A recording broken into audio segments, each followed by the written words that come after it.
like to bring up some speakers who will rock you as well, who are in the cause, swimming in it, floating in it, living it every day. Our first speaker is a vegan and an Olympic silver medalist in cycling from the 2012 Olympics. And this goddess also recently launched her own nonprofit organization called Compassion Champs. Ladies and gentlemen, it is my honor to bring up this goddess, Miss Dotsie Bausch.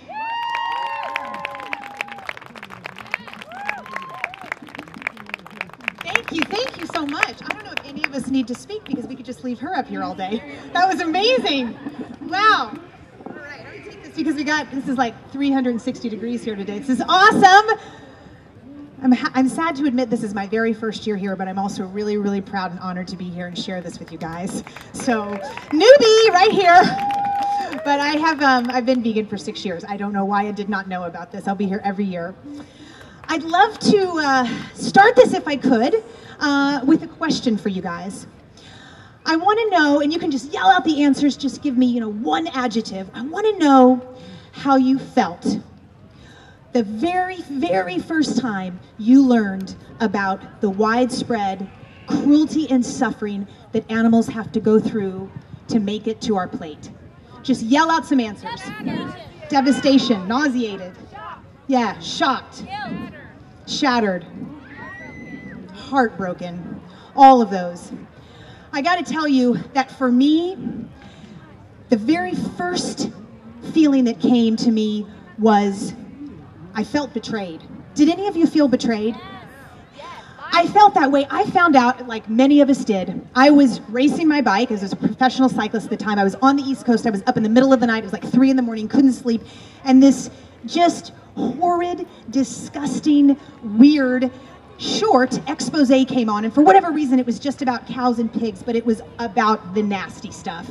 They were literally shoving electric prods up the cows to move them to slaughter. And I thought, this can't be actually what happens. But what I did the next morning, I woke up and I took all meat off my plate, but it was just in case. Because I thought, please, we're in America.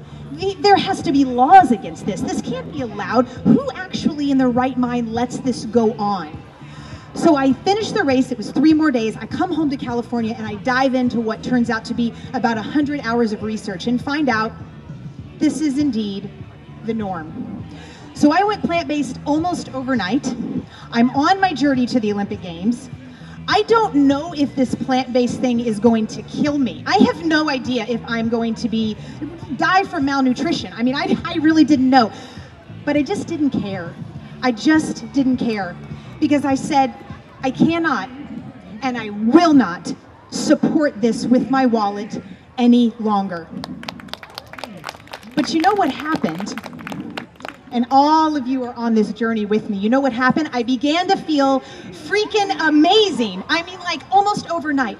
My energy skyrocketed, my skin cleared up, my PMS almost completely dissipated, my back pain that I was struggling with almost completely disappeared, and my recovery process, which is really the most important aspect of an elite athlete's life, right? Because you've got to be able to recover to train hard the next day. It sped up so abruptly that I was literally recovering in like half the time of teammates who were all 10 years my junior. I get asked all the time, and I mean all the time as an athlete. Of course, the typical, where do you get your protein, which is just my favorite question. But I get asked all the time, how do you do this vegan thing? Like, how do you really do this vegan thing? Because, it's so extreme. It's so hard. It's so difficult. And I always say back to these people, I say, you know what's extreme? What's extreme is this global deforestation epidemic that is ruining our ecosystem just so that animals can graze.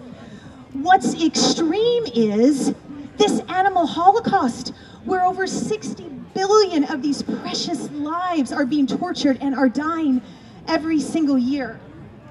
What's extreme is the trillions of pounds, literally, of wheat, corn, and soy that are being grown for the animals to eat when we could just eat these grains ourselves, and maybe feed the over 1 billion people on the planet that are starving to death.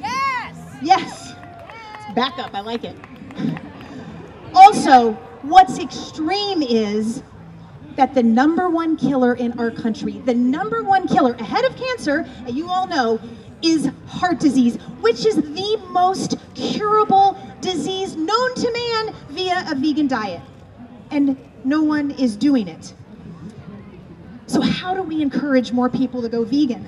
I mean, we're getting somewhere, but I don't feel like we're making progress fast enough. How do we encourage more people? Well, back to the beginning, how I felt in the beginning, I felt betrayed. But you know what? The truth is, we don't want people to feel betrayed, because we know that what helped us change over, it doesn't work for everyone, because we're kind of the diehards. We're kind of the overnight people, some of us. So we want people to feel justified in their vegan eating, right? We want people to feel protected. We want people to feel supported. So how do we do this? How do we do this? Let's switch my pages real quick. It's going on the ground. All right. So I'm just going to give you guys 3 super quick ways. Quick ways. Each of them's about a minute long. #1, maybe the most important, is to spread vegan joy. Don't be an angry vegan. Don't be an angry vegan. They're not effective. We've all met them. We've been them. I've been them. Be a loving vegan. Be a compassionate vegan. Be an empathetic vegan. And above all, this is the hardest one, be a patient vegan. #2, you've got to practice resilience. When you get knocked down, because how many times a day do we get knocked down in this fight? I don't know. I feels like 10, 15, 20 times a day you're getting knocked down. You got to stand back up. You got to stand back up for the animals. When you just can't seem to convince maybe that family member or that best friend of yours, you got to move on. You got to move on. Because resilience is the process of adapting in the face of this adversity, in the face of trauma, in the face of tragedy, in the face of significant sources of stress, which is what we're under. Our fight for animal rights, it takes resilience. Every single day you have to stand back up. And #3 is you have to have a sense of humor.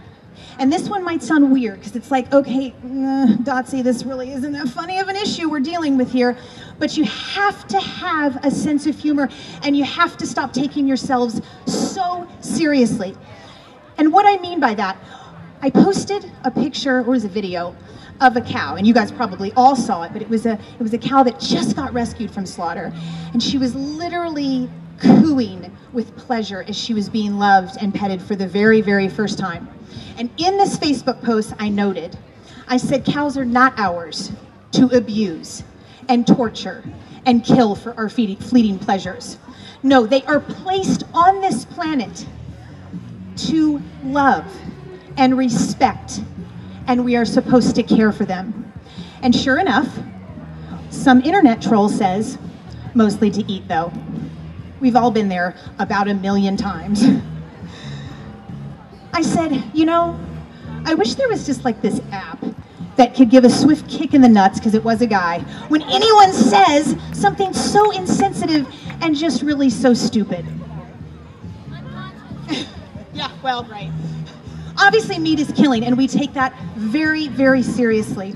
But what we can't do is continue to just take ourselves so seriously, because if we are frozen with anger, we can't do our work.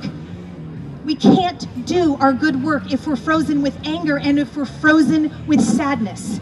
We can't. So we've got to lighten up, right? We've got to laugh, because laughing lightens our load. And we just have to move on from these people. Don't really comment back. That's what they want. I usually just remove what they said, because that really pisses them off more than anything. But you just got to move on to more productive work. I love you guys. Thank you so much for letting me be here for 7 minutes. On to the next. Ladies and gentlemen, give it up for Dotsie Bausch.